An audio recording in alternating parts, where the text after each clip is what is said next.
You already have everything. Just give your boyfriend to your sister. She needs him more than you do. The world tilted. The overhead chandelier, which had always seemed too large and gaudy for my mother's dining room, suddenly spun, catching the light in sharp, blinding fragments. I didn't blink. I simply stared at the woman sitting across the polished mahogany, the woman who had spent half my life eroding my sense of self. My breath hitched, not in shock, but in the final, cold recognition of the line that had just been crossed.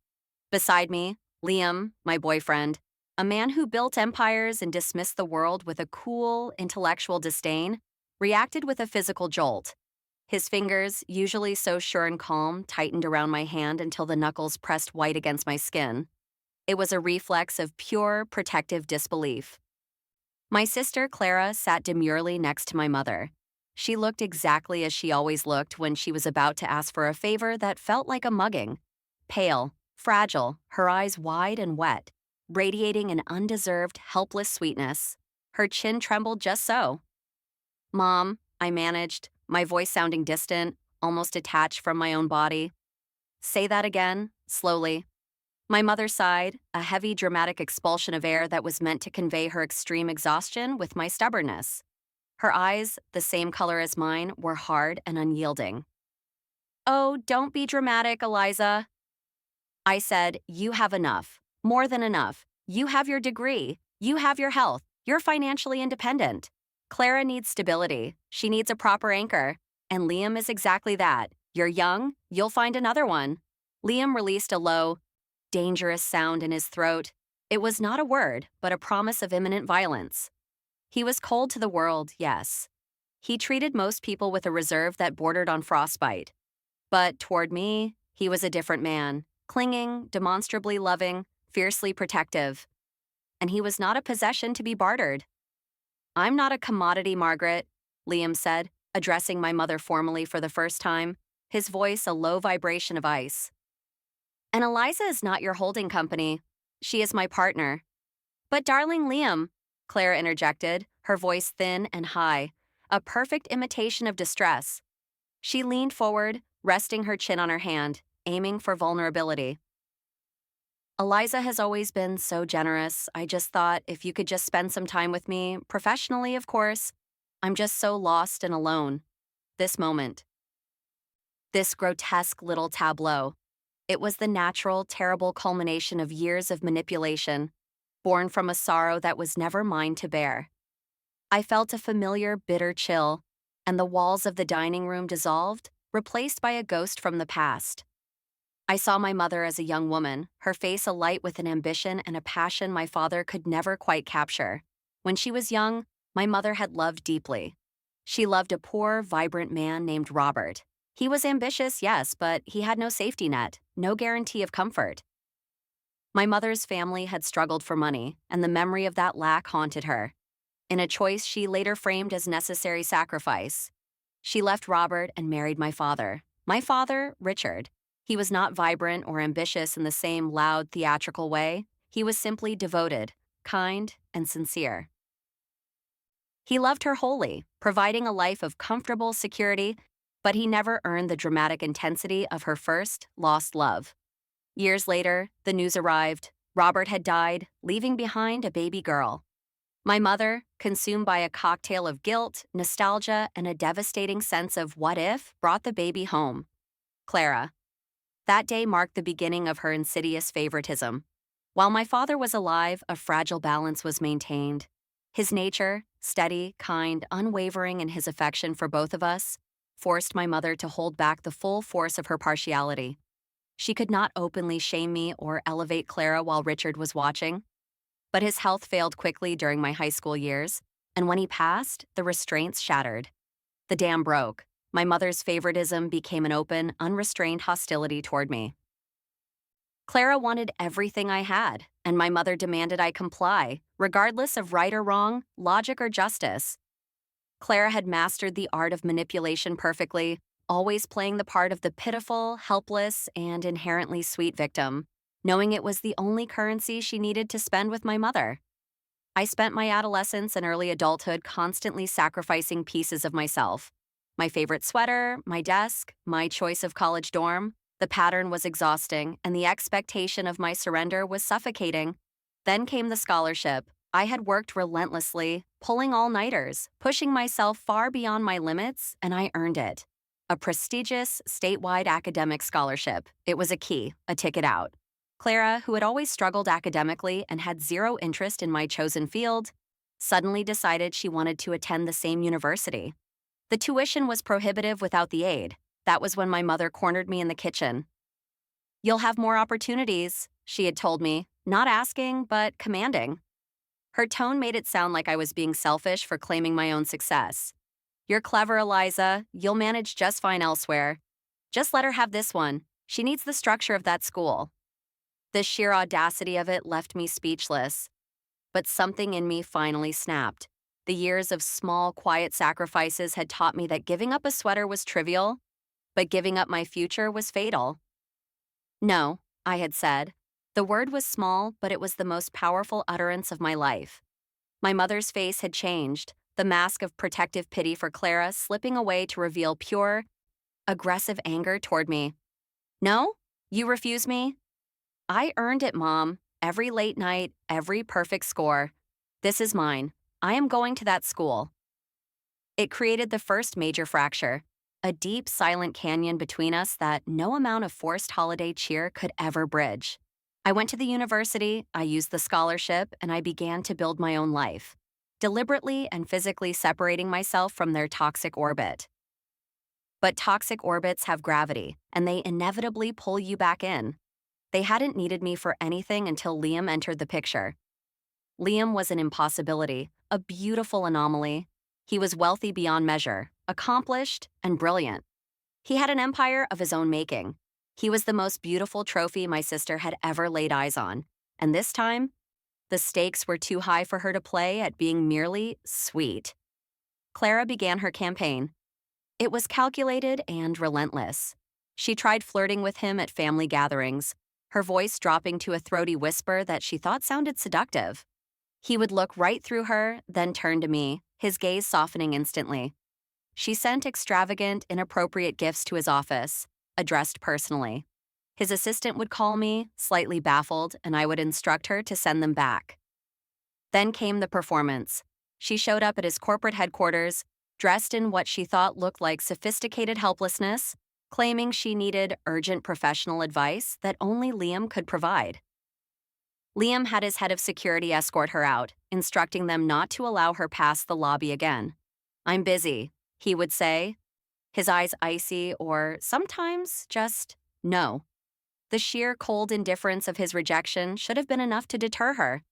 But in her mind, the fact that he was mine made him desirable, and the fact that he was untouchable made him a challenge. My mother, of course, encouraged it all, dropping hints about how much better suited Clara was to handle a man of his stature, how I was too independent to appreciate a provider like him. The breaking point arrived at a holiday party Liam hosted. I was across the room, talking to a client, when I saw the reflection of the glass on the polished floor. Clara was standing near the bar, her profile turned toward me, a perfect picture of innocent merriment as she held a glass up toward Liam. Her lips were curved in a sweet, false smile, but her eyes, I knew those eyes. They were focused entirely on his drink.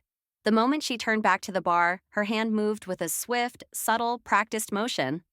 A small, clear vial was uncapped, a tiny splash in the glass.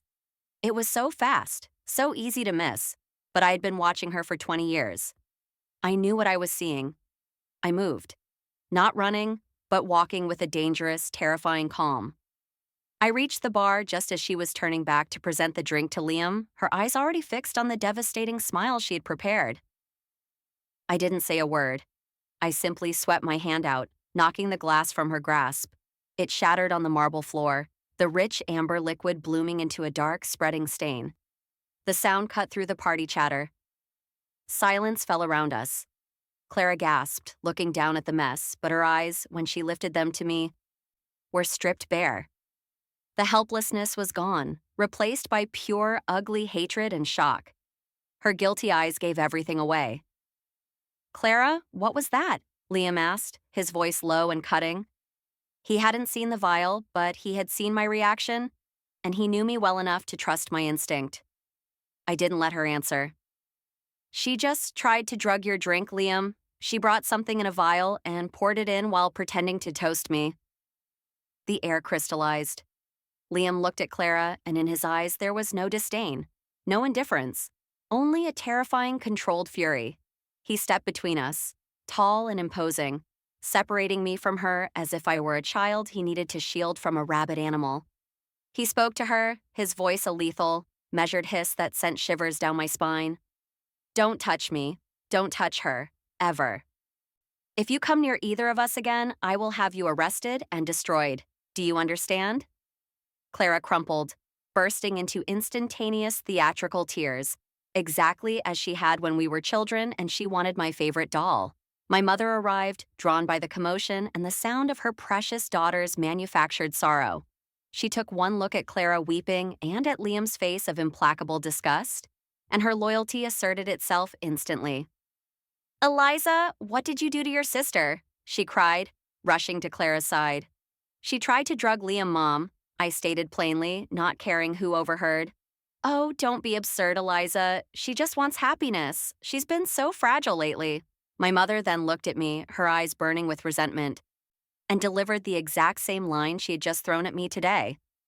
You already have so much. Why can't you share him with her? He clearly doesn't appreciate your lack of compassion. That was it. That was the final, irreversible moment. The years of abuse, the scholarship demand, the constant favoritism, and now the absolute defense of a criminal act. I looked at my mother and the love I had always held for her. The residual hope that she would one day choose me, her own child, vanished, leaving behind a cold, desolate vacuum. I'm done, Mom, I said, my voice empty of emotion. I am entirely, irrevocably done with you and her. You defend this. You encourage this. You are no longer my mother. I had officially cut ties, expecting a terrible, lonely future. I had lost a family, lost fairness, and lost the stability of belonging, all in the space of one evening. Which brings me back to this ridiculous dining room table, days later, and her preposterous demand. Just give your boyfriend to your sister. Liam's hand was still wrapped around mine. I looked at him, and his expression, one of unwavering support, gave me the courage to deliver the final blow. You're right, Mom, I said, a slow, predatory smile touching my lips. I do have everything, and I'm about to have a great deal more. Clara sniffled, sensing a shift in the power dynamic. My mother looked smug, believing I was finally caving in. The problem, Mom, is that you're still operating in the past. You think I'm the child who just got an allowance and a scholarship? You think the only thing of value I have is Liam. I tilted my head. You couldn't be more wrong. I pulled my hand from Liam's, reaching into my handbag and pulling out a crisp, sealed envelope. After the incident at the party, I began, my voice steady and strong. When I felt I had lost everything, I got a call. Not about Liam, not about the police report I filed against Clara. It was from a lawyer, my father's lawyer. My mother's face went rigid. My father. Even his memory seemed to hold power over her. Richard saw everything, Mom. He saw it all coming. I opened the envelope and placed a copy of the legal document on the table, sliding it gently toward her. The lawyer confirmed that my father foresaw your favoritism and your eventual complete lack of restraint years ago. He had a will executed shortly after he was diagnosed, and it wasn't the simple one you thought you and I were joint executors of.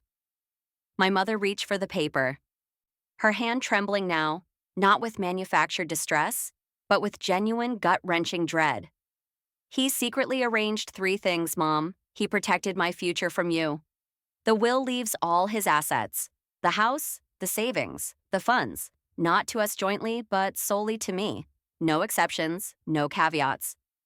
The color drained from my mother's face, leaving her skin a mottled, sickly white. But that's not all, I continued, watching her eyes scan the document wildly. There's a company you never knew existed, one he created with his partner years ago. A highly profitable holding company. It was placed in an irrevocable trust in my name and transferred ownership the day he passed. And finally, there's an investment fund, which has been compounding interest for the last 10 years, that you had no knowledge of. It's managed by a firm in Geneva. Again, all mine. Clara gasped, not in sympathy for her mother, but in sheer selfish terror at the implications. You and Clara, I concluded, leaning back, the power of justice radiating from me, received nothing. Not a penny of his assets. You live here in my house on my father's money, which is now legally my money, and you will be served with an eviction notice tomorrow. Their world collapsed instantly. It was a beautiful, spectacular implosion of entitlement. My mother stared at the paper, then at me, her eyes wide with unadulterated hatred and panic. You did this. You convinced him. No, Mom, I corrected gently. I didn't do this. You did this. You proved every single one of his fears right. You chose Clara, Robert's ghost, and your own misplaced guilt over your own daughter, the day you told me to give up my scholarship. You sealed your fate the day you defended her for trying to poison the man I love. My father merely provided the consequence you earned. Clara started weeping properly this time. Her sweet veneer finally cracked to reveal the screaming selfishness beneath. Mom, we can't lose the house. Tell her no. Tell her. My mother ignored her focus solely on the financial ruin and the total loss of control. I raised you. I housed you. I'm your mother. You housed Clara, I replied, my voice hard and flat. You abused me. Now the roles are reversed. You lose the financial support, you lose the house, and most importantly, you lose the right to manipulate me ever again. Liam reached out again, his hand covering mine, his touch warm and firm. His icy facade was entirely gone, replaced by a loving intensity. He gave a nod that was a silent promise. He was here, and he wasn't going anywhere. I am moving on, I stated, rising slowly from the table. I regained my independence and my strength, thanks to the foresight of the only true parent I ever had. I will inherit my father's legacy and build a future free from emotional abuse and the expectation of sacrifice. You are finally, tragically facing the consequences of your actions, and I feel nothing but peace. I looked down at the two women, the angry, entitled mother and the hysterical, self-pitying sister, who were now publicly disgraced by the confirmed police report from the drugging incident and financially destitute. They had nothing left to take from me. I walked toward the door, Liam's strong hand a comforting weight on my back. Consider this house officially cleared of toxic influence, I said, and then I stepped out, leaving them alone in the silence of their ruined dining room. The door clicked shut, sealing my freedom and securing my beautiful future.